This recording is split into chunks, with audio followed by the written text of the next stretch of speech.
Bonsoir à toutes et à tous. Bienvenue à notre atelier Égalité des chances. Nous sommes très heureux de partager ce moment avec vous. Pour ceux qui ne me connaissent pas encore, je suis Sandy Pédemont, déléguée générale de la Fondation depuis le début d'année, donc plus vraiment encore nouvelle. Notre objectif ce soir, il est avant tout de vous informer sur les actions qui sont mises en place par l'école autour de l'égalité des chances et qui sont soutenues par la Fondation grâce à votre générosité. Nous avons le plaisir d'avoir avec nous comme intervenant Jackie Lintigna, diplômée de l'école, président bénévole de la Fondation Neoma, Bénédicte Dulaquet, qui est directrice des accréditations et des projets RSE de l'école. Bonjour. Et comme vous le savez, Neoma a fait de l'égalité des chances une de ses priorités absolues. Bénédicte, peut-être pour commencer, est-ce que tu peux nous en dire un peu plus sur l'engagement de l'école et tous les projets actuels et les actions que nous menons auprès de nos étudiants sur les différents campus? Avec plaisir. Alors, bonjour à tous. C'est vrai que l'école est engagée sur le chemin de la RSE depuis un petit moment. L'arrivée de Delphine a quand même été un vrai tournant sur la partie engagement autour de la diversité et en particulier de l'ouverture sociale. On a bien évidemment présenté une politique autour des campus durables, de l'enseignement de la recherche, mais au tout début, dès le début de son arrivée, Delphine a souhaité mettre l'accent sur l'ouverture sociale, puis le handicap. Avec cette idée qu'effectivement, lorsqu'on avait un excellent candidat, autant que faire se peut, il fallait qu'on essaye de lui trouver des solutions de financement pour sa scolarité. Et autant que possible faire en sorte d'intégrer cet excellent candidat malgré des difficultés qu'il pouvait rencontrer. Donc, on a énormément retravaillé notre politique de bourse et les chiffres 2021 sont assez encourageants puisqu'on est passé à près de 1 million d'euros versés en 2021, 570 bourses. C'est pratiquement le double si on compare par rapport à 2016-2017. On a aussi pu verser, grâce à Veuve Clicquot, 10 bourses attribuées donc sur 3 années à de jeunes femmes excellentes et donc pour un montant de 91 000 euros. Et puis des aides exceptionnelles ont été mises en place, notamment un fonds de solidarité lié à la crise du Covid. De nombreux étudiants ont perdu des petits jobs et se sont retrouvés en difficulté financière. Donc, le service wellness a mis en place un système d'aide Covid. Le fonds de solidarité a quand même permis d'aider 350 étudiants par des versements de 350 euros. Donc, ça a été non négligeable.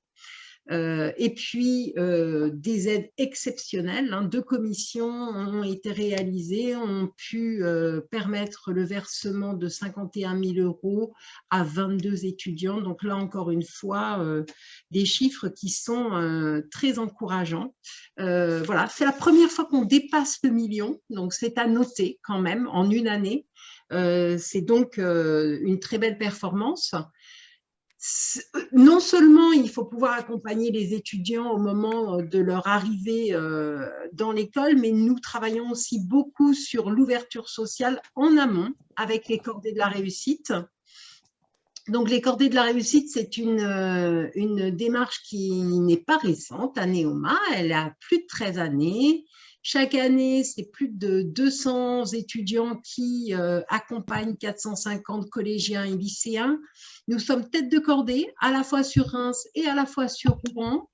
On a, je pense aussi, pas mal d'anciens alumni qui sont des anciens tuteurs.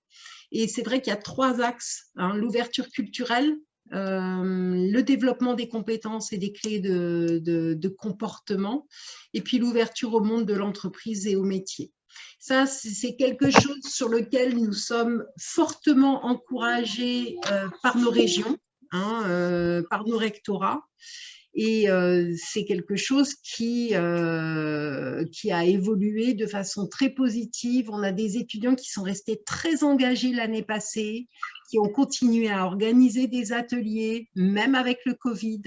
Donc, c'est vraiment quelque chose qui fonctionne très, très bien.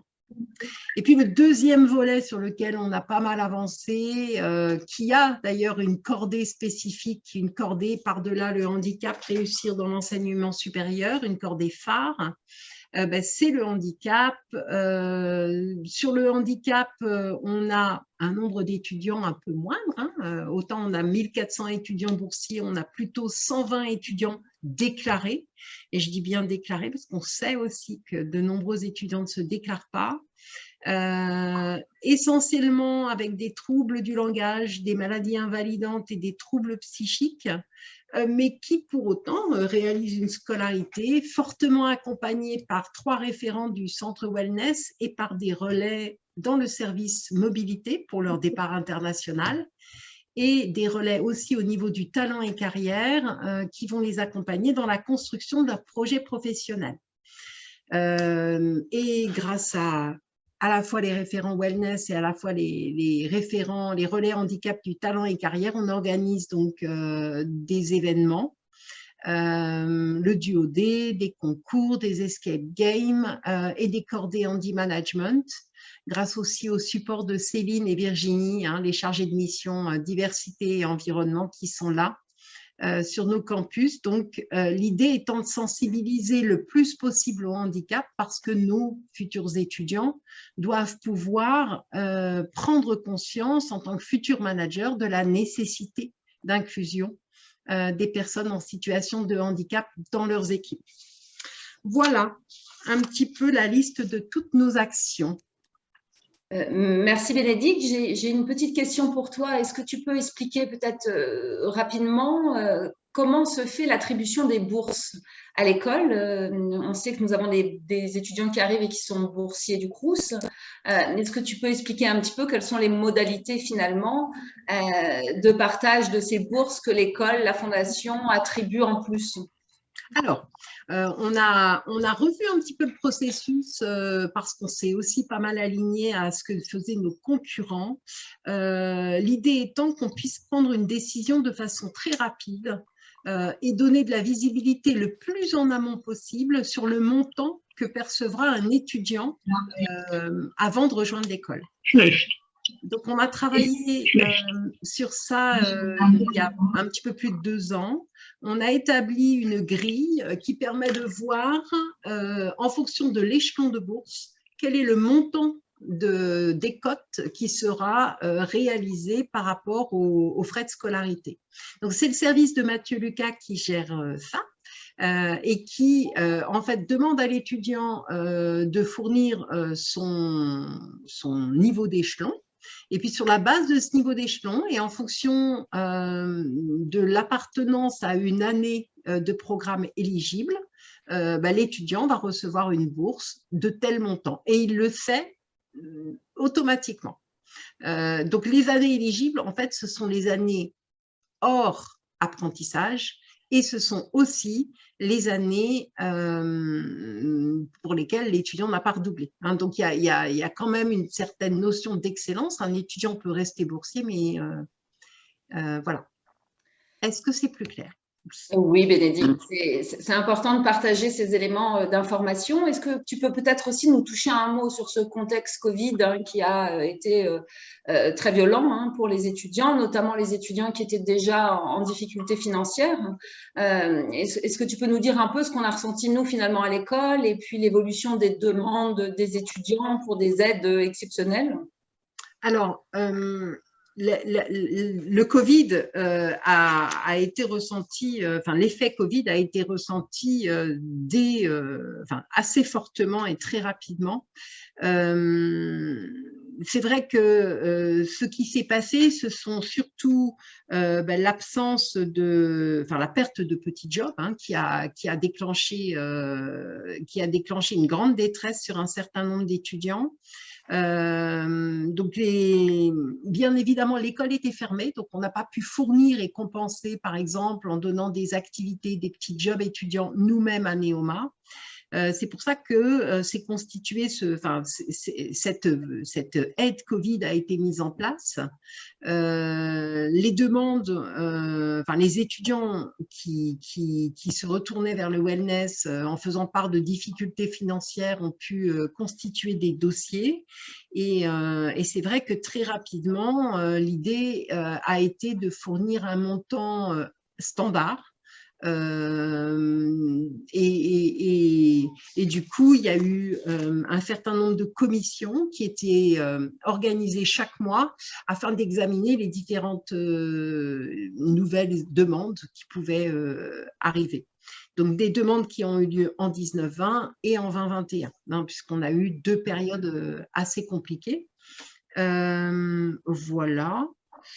Par ailleurs, il y a d'autres choses qui ont été organisées par les associations étudiantes, notamment l'organisation de collectes alimentaires, enfin voilà, d'autres actions pour aussi aider les étudiants en difficulté. Merci beaucoup, Bénédicte, pour toutes ces informations. Alors, vous l'avez compris, hein, le projet de l'école est ambitieux autour de l'égalité des chances. On le fait beaucoup grâce à votre générosité. Et donc, la Fondation, elle a bien évidemment un rôle important à jouer. Jackie, est-ce que tu peux nous expliquer finalement le rôle de la Fondation et plus particulièrement comment elle intervient autour de tout ce dispositif égalité des chances? Oui, merci et bonsoir à toutes et à tous. Alors, la Fondation a un rôle assez simple. C'est celui d'aider l'école dans l'atteinte finalement de ces projets fondamentaux. Bien évidemment, parmi ces projets figure tout ce qui concerne l'égalité des chances, les bourses en particulier, mais au-delà de ce domaine sur lequel je vais revenir, la Fondation aide l'école aussi sur d'autres thématiques que sont l'entrepreneuriat. La Fondation et les donateurs de cette fondation ont participé à la création des différents incubateurs de Rouen d'abord, de Reims et de Paris ensuite. Et puis, un troisième domaine d'intervention se situe autour de ce qui est qu'on pourrait appeler la pédagogie innovante, tout ce qui est transformation. Et puis, nous sommes également associés, intéressés dans le cadre des grands investissements que l'école est en train de faire dans le domaine immobilier. Tout le monde sait que nous avons ouvert un nouveau campus à Paris, mais nous avons d'autres projets, l'école a d'autres projets, et le projet suivant concernera Reims. Donc on a 4 domaines principaux d'intervention, mais peut-être celui qui nous intéresse aujourd'hui est-il le plus ancien et le plus important, parce que l'égalité des chances, Bénédicte l'a dit, est une priorité majeure de l'école, dans la mesure où nous devons aider tous les étudiants qui ont la capacité de faire ces études dans notre école de commerce. Nous devons les aider à ce que les frais de scolarité ne soient pas une contrainte qui les empêche de postuler ou de suivre cette scolarité. Nous avons, au niveau du conseil d'administration de l'école et de son président, soutenu très largement le projet de Delphine Manceau, qui est de dire que tous les étudiants qui ont la possibilité de réussir le concours doivent avoir des aides pour pouvoir payer les frais de scolarité et les frais de vie. Donc, c'est un projet extrêmement ambitieux. Vous avez vu qu'on a eu, sur le dernier exercice, plus d'1 million versé, peut-être pas loin d'1,5 million si on prend toutes les formes d'aide. Pour pouvoir le faire, eh bien évidemment, l'école contribue assez largement. Elle utilise un certain nombre de réserves qu'elle a pu avoir. La Fondation contribue. Mais bien évidemment, nous ne sommes pas au bout de ce que nous voulons faire. Nous espérons que la Fondation pourra fournir plus d'éléments, de ressources financières pour que l'école puisse eh bien, aider, si ce n'est plus d'étudiants boursiers, on est près de 600, et en tout cas des bourses plus importantes à chacun d'entre eux. Voilà peut-être quelques éléments, mais je suis à votre disposition pour pouvoir évoquer d'autres aspects, notamment la répartition de nos donateurs entre les particuliers, les entreprises et puis les différents niveaux de collecte. Merci beaucoup, Jackie. Peut-être un petit mot sur les bourses, parce que finalement, quand on regarde un peu ce que nous faisons à la Fondation, on a une différente typologie de bourses. Bénédicte en a parlé un petit peu. On voit que la communauté des anciens est assez engagée, soit sur des bourses globales qu'on appelle les bourses sociales, soit des bourses collectives. Est-ce que tu veux peut-être nous donner un ou deux exemples, Jackie, d'engagement par communauté ? Oui, alors ça, c'est aussi un aspect un peu particulier puisque bon, nous avons bien évidemment des donateurs. On peut les quantifier entre 100 et 200 minimum par an en particulier, plus des entreprises.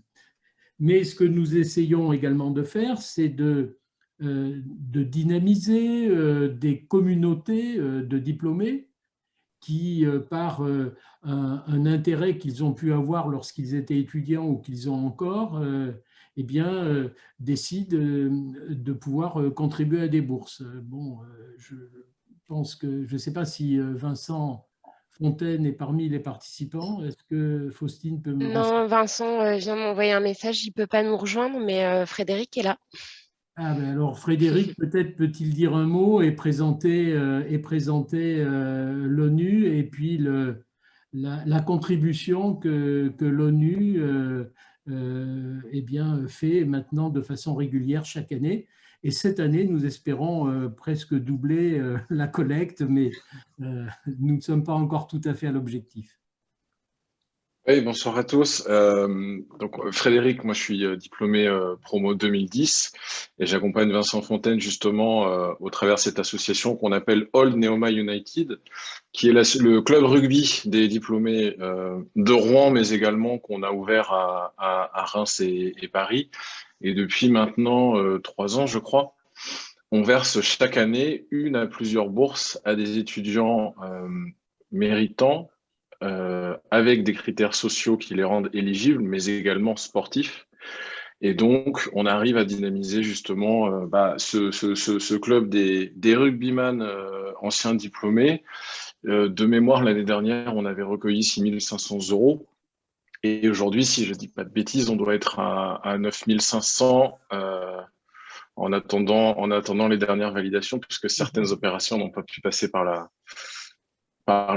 plateforme de collecte. Donc, on a réussi à mobiliser la communauté rugby justement pour pouvoir offrir de plus en plus de bourses à des étudiants sportifs. Ça fait partie de nos souhaits, mais comme vous le disiez tout à l'heure, si on ne trouve pas d'étudiants rugbyman qui sont éligibles, les critères sociaux sont extrêmement importants pour nous. Oui, merci Frédéric. Je pense en fait que c'est un exemple que l'on souhaite parmi d'autres. L'idée étant de créer un lien le plus fort possible entre une communauté de diplômés et puis les étudiants qui sont actuellement en cours de scolarité. On peut également citer peut-être d'autres points qui sont très marquants que nous avons réussi à mettre en place sur les dernières années avec la Fondation.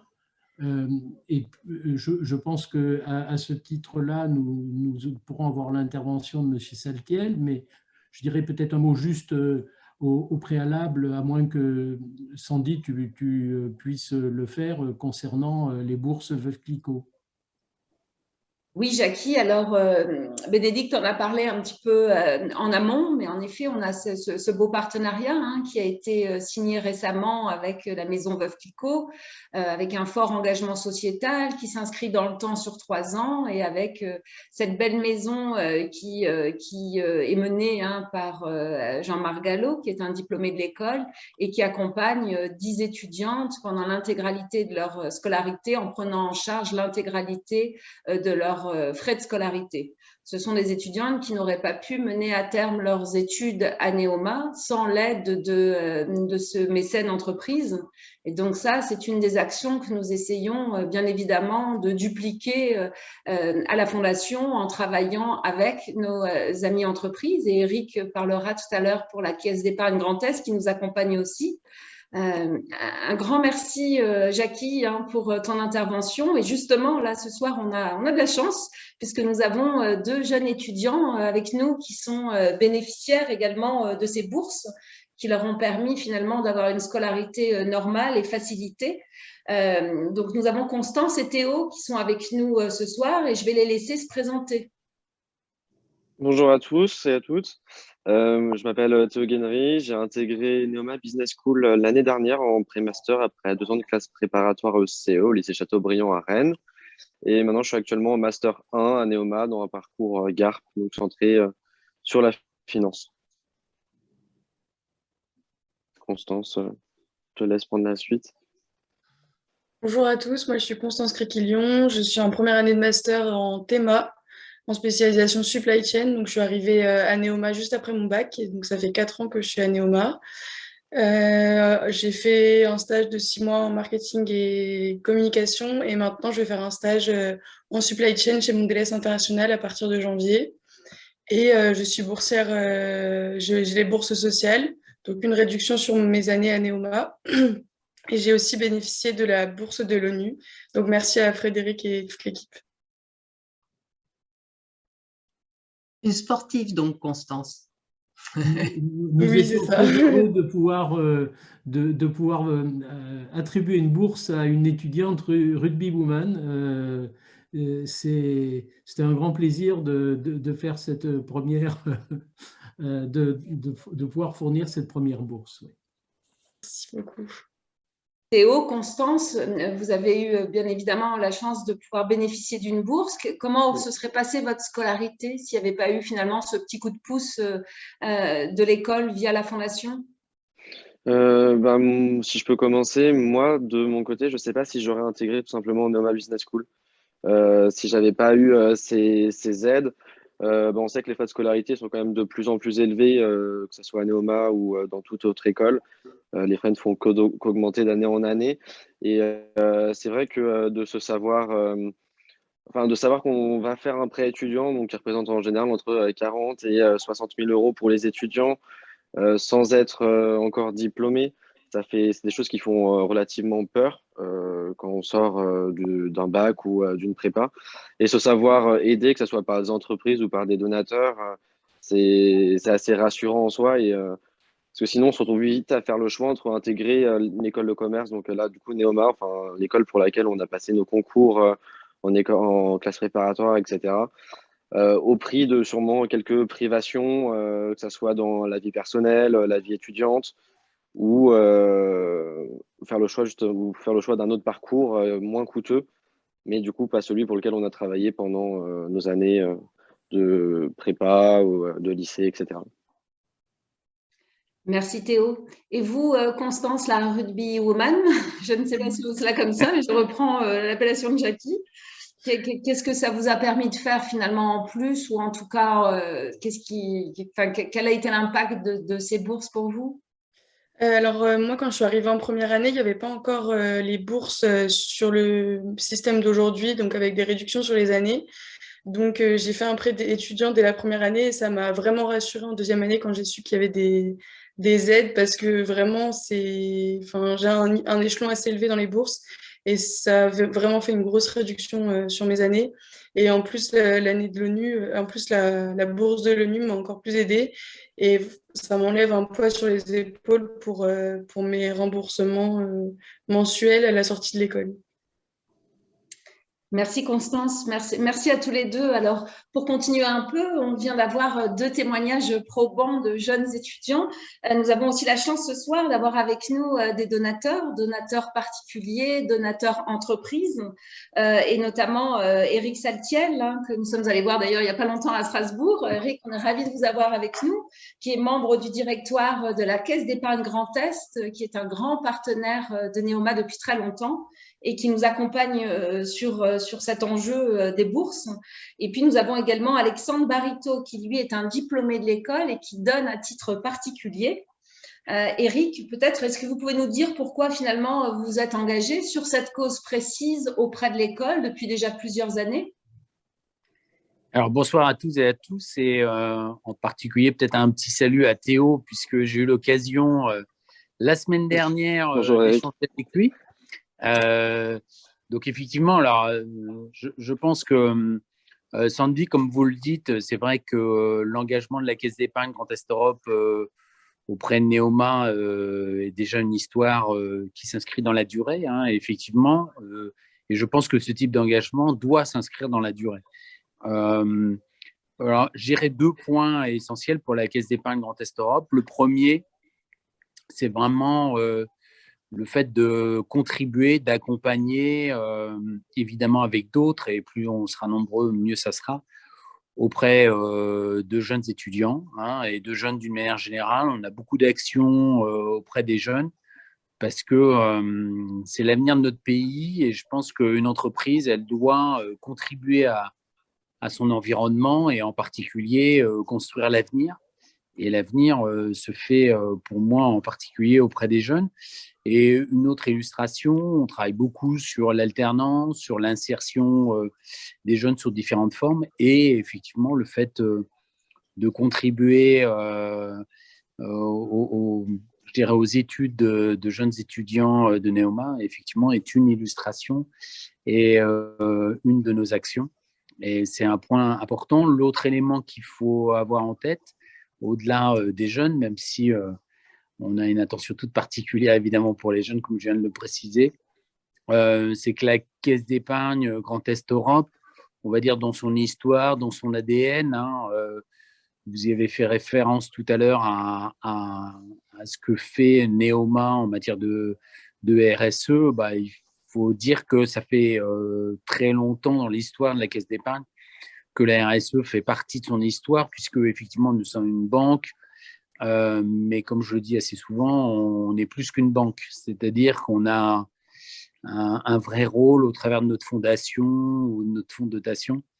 On a un vrai rôle dans la société à jouer, hein, et en particulier de contribuer à l'inclusion sociale sous toutes ses formes, et le fait de contribuer aux bourses d'étudiants est une illustration parmi d'autres. Merci beaucoup, Eric. Alors, j'ai oublié de dire que vous aviez en effet rencontré Théo il y a très peu de temps sur le campus de Paris, qu'il y avait un très bel échange qui s'était noué. On m'a reporté tout cela. Est-ce que ça donne du sens finalement, Eric, aussi, de rencontrer les étudiants en vrai, ceux qu'on a pu aider? Oui, alors, un temps d'échange. Ça c'est vrai, Sandy, parce que alors, pour le coup, hein, quand vous êtes venu à Strasbourg, c'était un des points que j'avais évoqués, c'est que effectivement, on verse, on contribue au travers de notre donation, mais ce qui est intéressant, c'est que ça puisse se traduire et qu'on puisse mettre des visages, des vies tout court derrière des fonds qui sont des donations. Donc, je pense que ça, c'est évidemment un point éminemment important, parce que la traduction très concrète, comme l'ont exprimé comme l'a exprimé notamment Théo, concrètement de l'aide, et de voir que ça va réellement et directement à des jeunes et contribuer au talent. Et c'est là où je rejoins ce qui Neoma, c'est-à-dire que le fait de contribuer à des jeunes talents et de faire en sorte que ces talents puissent grandir et qu'ils puissent avoir les moyens de le faire, je pense que c'est une vraie fierté qu'on peut avoir, et c'est vraiment un honneur même, hein, d'accompagner ces jeunes de talent et de les faire grandir et que ça construise leur avenir. Merci beaucoup, Eric, et un grand merci à la Caisse d'épargne Grand Est pour cette fidélité dans le temps à Neoma et puis à cette cause d'égalité des chances. Nous avons aussi avec nous Alexandre. Alors, Alexandre, on ne se connaît pas, mais c'est un plaisir de vous rencontrer ce soir. Vous êtes un donateur particulier, un ancien étudiant de l'école. Je crois aussi, si mes informations sont bonnes, c'est que vous avez également pu bénéficier de bourses à l'époque. Qu'est-ce que vous pensez, vous, aujourd'hui, de toutes ces actions que l'école développe, de ces montants de bourses qui sont aujourd'hui attribués, levés grâce à la générosité des alumni et de nos mécènes entreprises? Alors, bonsoir Sandy, bonsoir à toutes et à tous et merci pour l'invitation. Je suis très heureux d'être parmi vous. Alors effectivement, vous l'avez rappelé Sandy, moi je suis un ancien de l'école, j'ai intégré en 2009, à l'époque Sup de Corinth et dans un des slides ça a été rappelé, hein, la fondation a été créée en 2007 et donc c'est aussi dans l'ADN je crois du groupe Neoma et je suis très heureux qu'à travers à la fois la fusion et aujourd'hui les ambitions que porte et qu'incarne Delphine Manceau, ça soit renforcé, mais c'était vraiment déjà quelque chose d'inscrit à l'époque où je crois, à part les grandes parisiennes, il y avait assez peu globalement d'écoles qui disposaient d'une fondation. Et c'était un vrai signal. Et quand on est étudiant et qu'effectivement on doit faire son choix, ça porte aussi un certain nombre de valeurs. Alors aujourd'hui, effectivement, vous l'avez aussi dit, à titre personnel, je donne. Moi, j'aurais plusieurs messages par rapport à ça. D'abord, évidemment, dire que tout le monde peut donner. Alors c'est vrai que dans mon cas de figure, ça a doublement du sens parce que j'ai l'impression de rendre un petit peu à l'école ce qu'elle a pu m'apporter, mais je crois que tout un chacun peut donner et c'est très important de le dire. Moi, j'ai des camarades qui n'ont pas bénéficié de bourse de la Fondation et qui donnent aujourd'hui à l'école parce qu'à travers cet engagement-là, qu'est-ce qu'on fait? En fait, on donne un coup de pouce à différents jeunes comme aujourd'hui Constance et Théo les incarnent. Et en fait, c'est à travers aussi la capacité d'ouvrir à la diversité, d'ouvrir et de permettre, vous l'avez dit, à chacun d'intégrer l'école sur la base seule de son mérite et non de problématiques financières, qu'en réalité, on renforce le pouvoir de notre école, de nos diplômés, de notre réseau. Et ça, c'est un bien commun finalement. Voilà. Deuxième message, ça sera aussi pour Théo et Constance. Mais il y a quelque chose qui me paraît important de dire, c'est que lorsqu'on bénéficie d'une bourse, ce n'est pas, alors il y avait à l'époque des dispositifs remboursables, mais là on parle bien de bourse, c'est-à-dire que ça leur est donné. Et ce n'est pas un prêt à rembourser. Et je fais la différence parce que Constance l'évoquait, je crois, elle a par ailleurs un prêt. Moi, c'était mon cas aussi. On fait aussi des petits boulots. Une bourse, c'est vraiment un coup de pouce où on ne doit pas ressentir la pression de se dire, voilà, dans 4 ans, dans 10 ans, il faut que je redonne. Donc, il faut dissocier le fait d'être boursier, d'un jour devenir donateur. Et moi, à titre personnel, aujourd'hui, je donne parce que ça fait sens. Je donne à titre personnel, mais je crois qu'il faut bien leur redire qu'ils n'auront pas d'obligation de le faire. Je pense qu'ils en auront par contre l'envie s'ils en ont à terme les moyens. Merci beaucoup, Alexandre, pour ce témoignage éloquent. Aujourd'hui, qu'est-ce que vous auriez envie de dire, vous, aux autres alumni, à vos anciens camarades, pour les inciter aussi à participer à cet élan collectif? Répéter ce que je pense, c'est que la diversité des profils qui intègrent notre école, on a vu d'ailleurs les différents champs d'action, il y a aussi tout ce qui est fait en matière de handicap, c'est une richesse. Et cette richesse-là, derrière, on la ressent dans la puissance de notre réseau, qui est souvent d'ailleurs parmi les mieux classés, qui nous permet ensuite d'être tous fiers collectivement de la force de notre diplôme. C'est-à-dire que si on est tous fiers très récemment des bons classements, c'est aussi parce qu'on a un réseau performant. Et je sais quelque chose de très personnel aussi, c'est que Constance et Théo, ils auront quelque chose qui les animera parce qu'il y a eu ce dispositif de soutien. Vous savez, je l'ai raconté à la toute fin de mes études lorsque j'avais été amené pour témoigner pour la fondation. C'est jamais simple de passer la porte d'une fondation ou d'avoir l'impression de demander. En revanche, je sais que voilà, Théo et Constance, ils auront à cœur aussi de rendre par de milliers de façons. Et voilà, donc en fait, je pense que c'est vertueux et ça concerne l'ensemble des étudiants et des diplômés, cette fondation et l'action que mène l'école en faveur de la diversité. Merci beaucoup, Alexandre. Merci beaucoup, Eric, également. Peut-être Théo, Constance, est-ce que vous avez un petit mot à adresser à ces beaux messages très généreux? Oui, bien sûr. Moi, je voudrais juste répondre du coup à ce que Alexandre disait. Enfin, je pense que rien que notre présence aujourd'hui lors de ce webinaire montre aussi une certaine reconnaissance et envie de faire prospérer par la suite la fondation.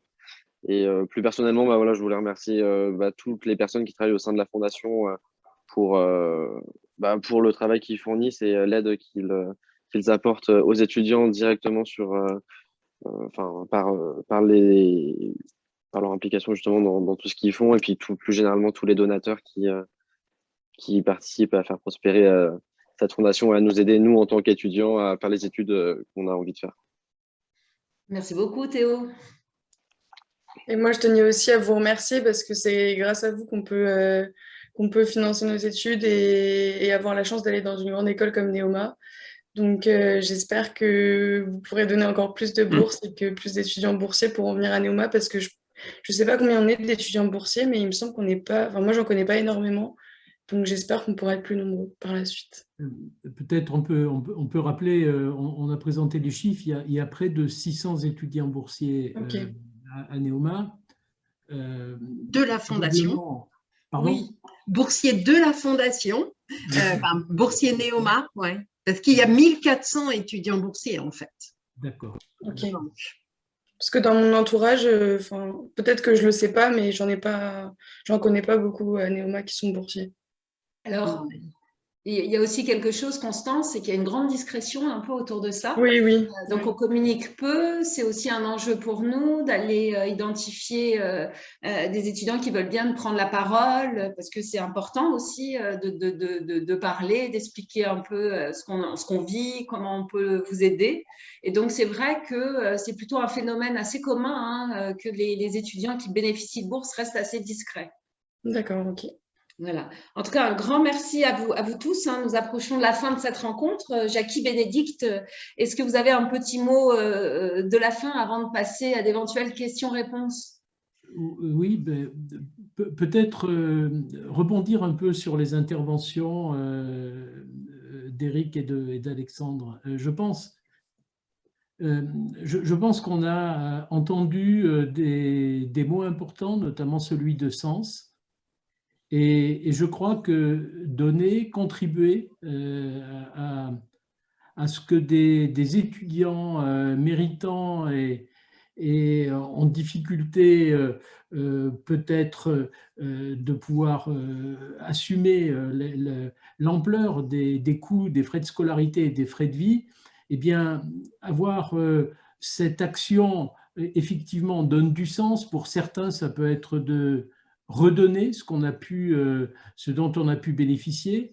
Ça peut être aussi vu comme une obligation morale, comme quelque chose qui est important pour notre société en général, que d'avoir finalement la capacité de pouvoir, ma foi, aider l'ensemble des personnes à pouvoir trouver finalement une place. Et puis, ça peut être aussi pour certains vu comme un intérêt, je pense, l'intérêt de préparer l'avenir, l'intérêt de permettre à ce que notre école puisse avoir les meilleurs talents, parce que, bien évidemment, le talent n'est pas forcément corrélé au niveau social. Donc, de toute façon, toutes les questions qui sont autour de pourquoi donne-t-on sont des éléments absolument divers selon les personnes. Ne cherchons pas à trouver une cause unique, une raison unique. Je pense que c'est finalement ça qui fait notre force. Nous arrivons à fédérer au travers de la Fondation des diplômés, des entreprises qui ont peut-être des objectifs un peu différents les uns des autres, mais en tout cas qui visent le bien commun. Et je crois vraiment que notre action, non seulement elle est importante, mais elle doit encore être amplifiée, et c'est ce à quoi on va s'atteler, Sandy le sait très bien, au cours des prochains mois pour pouvoir développer toutes nos actions. Tout à fait. Merci beaucoup, Jackie. Bénédicte, peut-être tu veux nous donner une idée un peu macro des objectifs pour les années à venir autour de l'égalité des chances. On a passé le million, nous en sommes très fiers. Quels sont les prochains objectifs qu'on se fixe pour continuer à accompagner plus d'étudiants sur les bourses? Alors, déjà, ce qu'il faut avoir en tête, c'est qu'aujourd'hui, on a environ 27% d'étudiants aidés à Neoma, qui perçoivent soit une bourse sociale, soit qui sont en apprentissage. Ce qu'on sait, c'est qu'on aimerait beaucoup atteindre les 30%. On est très challengé par nos ministères sur ce sujet, d'essayer d'atteindre les fameux 30%. C'est pas quelque chose de facile. On voit bien qu'on n'a pas trop de problèmes à avoir les 30% d'étudiants qui passent effectivement le concours.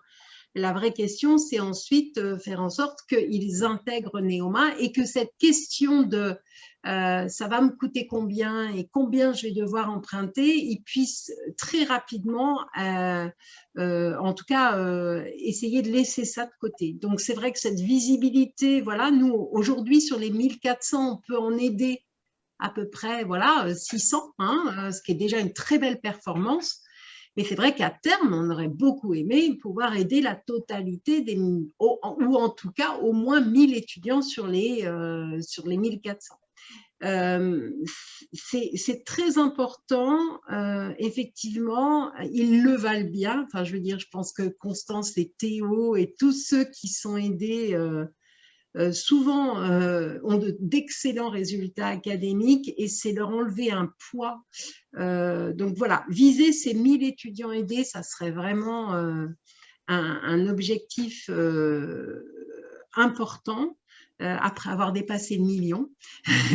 Et puis l'autre point, c'est que je pense qu'il ne faut pas perdre de vue que on est dans une société de plus en plus, comment je vais dire, avec un écart de plus en plus important entre les plus pauvres, entre guillemets, et les plus riches. Et c'est vrai que il faut vraiment baisser cette pression du financement des études. Si on a de la visibilité, bien souvent, en fait, les jeunes dépassent ça. Donc, nous, notre enjeu, c'est vraiment faire en sorte que la question du financement ne soit pas l'élément décisionnaire pour rejoindre ou pas Neoma. Voilà. Merci beaucoup, Bénédicte. Alors, vous l'avez tous compris, nous avons un gros challenge sur la table. Nous œuvrons tous les jours avec toutes les équipes de l'école grâce à votre générosité. N'hésitez pas, si vous pouvez nous aider à faire un don à titre particulier ou au titre de votre entreprise. Vous voyez les modalités qui s'inscrivent à l'écran. Moi, je reste à votre disposition si vous voulez échanger sur ce sujet par téléphone, en visio ou en rencontre personnelle. Et puis, vient le temps des questions-réponses. Est-ce qu'il y a des questions dans l'auditoire ? Là, Faustine, si tu vois les mains, moi je ne vois pas de mains qui se lèvent. Alors, je ne vois pas de... Ah si, Martial. Merci beaucoup. Bonsoir Martial. Bonsoir. J'ai à la fois des questions et des commentaires.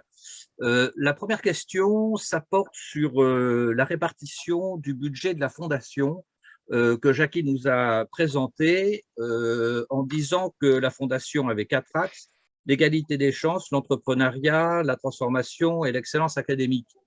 Le conseil d'administration décide de ce qu'il faut faire et comment il faut le faire, mais pour moi, je considérais plus que tout ce qui concernait l'entrepreneuriat ou l'excellence académique, là, ça relevait éventuellement de tout ce qui concerne l'éducation, et l'autre, ça relevait des entreprises. Pour moi, la Fondation, le premier rôle, ça doit être l'égalité des chances.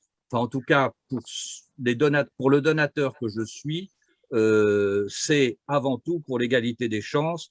L'entrepreneuriat, il y a des tas de sociétés, structures, aides qui permettent de créer les startups et d'aider les étudiants à créer leurs startups. Donc voilà, ça c'était une réflexion. Jackie me répondra après. Je voulais dire deux autres choses. J'ai été, je ne l'avais pas fait pour ça, mais j'ai été extrêmement touché du mot de remerciement que m'a envoyé, bien sûr de façon anonyme, puisque je ne sais pas qui je soutiens, que m'a envoyé l'élève qui a reçu la bourse que je finance. Et j'ai été extrêmement touché, et je peux dire que, alors que je ne l'avais pas du tout fait pour ça, c'est quelque chose qui a été très, très, très cher à mon cœur. Donc, c'est peut-être quelque chose qu'il faut faire passer. Je pense que les étudiants le font de façon tout à fait naturellement, mais je dois dire que c'était merveilleusement bien rédigé, et ça fait très plaisir de se dire que l'argent que l'on a donné sert à quelqu'un qui a beaucoup de qualités, et qui a à la fois des qualités humaines, des qualités professionnelles, des qualités de rédaction. J'ai été, mais vraiment, extrêmement touché par ça. Et dernière chose, je voulais poser une question un peu provocatrice. Veuve Clicquot, ils soutiennent que des élèves de Reims ou ils soutiennent tout le monde?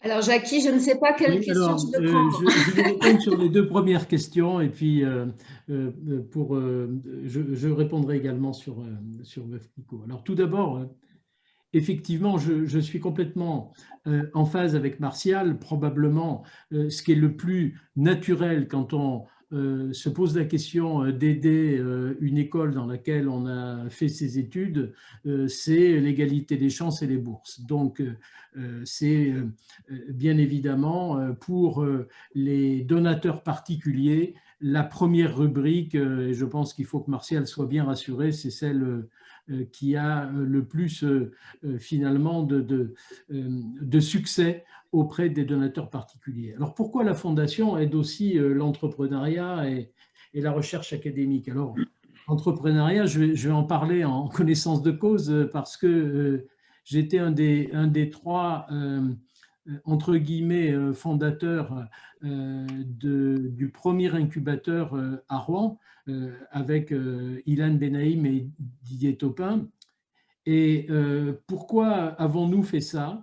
Eh bien, parce que nous avons perçu dans l'école le vrai projet de constituer un incubateur permettant à des étudiants qui étaient des créateurs potentiels d'entreprises, qu'ils soient en première, en deuxième ou en troisième année, de trouver des structures qui soient des structures internes pouvant bénéficier de conseils, et ceci ne pouvant être fait sans un coût absolument prohibitif.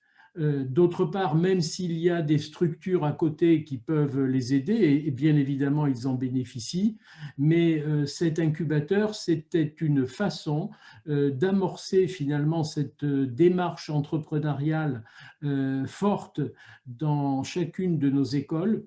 Et nous sommes d'ailleurs assez fiers des réussites de certaines de ces entreprises qui ont été créées sur la base de start-up de l'incubateur de Rouen, de Reims ou de Paris.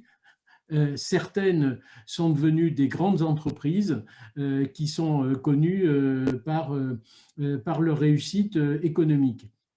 Donc, ce sont des aspects qui non seulement aident les étudiants qui n'auraient pas eu les moyens de créer ces entreprises s'il n'y avait pas eu les incubateurs d'école, d'une part, et d'autre part, c'est aussi l'intérêt de l'école, parce que c'est un élément qui est important dans les classements. Ce sont des choses qui font aujourd'hui que Neoma est une des 3 ou 4 premières écoles françaises. Même sur certains critères, elle est la première école française au niveau des startups et des créations d'entreprises. Donc, ce sont des points absolument que je considère très importants, et dont la Fondation est aussi un acteur. Pour la recherche académique, là, il s'agit moins probablement d'éléments qui concernent les particuliers diplômés, mais plus les entreprises qui peuvent avoir des thématiques de recherche qui n'ont pas les moyens au sein de l'entreprise de pouvoir le faire et qui, d'une certaine façon, entre guillemets, confèrent à des professeurs, chercheurs dans l'école des sujets de recherche ou de chaire, ce qui permet également d'aider l'école dans une des caractéristiques qui font partie également des classements de l'école. Donc, voilà aussi les raisons pour lesquelles la Fondation intervient en ces domaines.